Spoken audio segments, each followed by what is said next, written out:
Busy ఉన్నా ఒక letter వచ్చింది ఆయనకి, దానికి ఓపెన్ చేసిన మంచి మాట రాసిండు బాడుకోగాడు. ఇప్పుడు ఒక 3 స్నాపర్లు వస్తున్నారంట, 3 స్నాపర్ ని 3 ప్లేసెస్ లో అడ్జస్ట్ చేసిందంట ఆయన.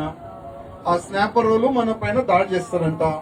ఇంకా 2 ప్లేసెస్ లో ఆయన బాంబు కూడా పెడతారంట. చూద్దాం పెడతారా లేదా, చూద్దాం కదా.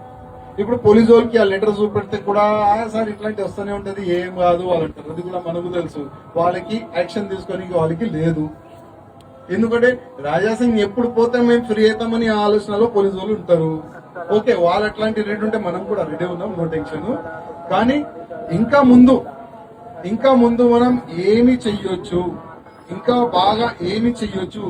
కానీ ఒక్కటే నేనేం చెప్పినా, నా తర్వాత మీరు రెడీ ఉండాలి. ఇప్పుడు పోయే సంవత్సరం దాదాపు పవన్జీ ఎంతమంది కార్యకర్తలు మన దగ్గర లిస్ట్ ఉండే, అంతమంది కార్యకర్తలు ఇక్కడ వచ్చినారు లేదా అది చూసుకోవాలి. ఇంకోటి నెక్స్ట్, మనం ఈ శ్రీరామనవమి శోభయాత్రకి దాదాపు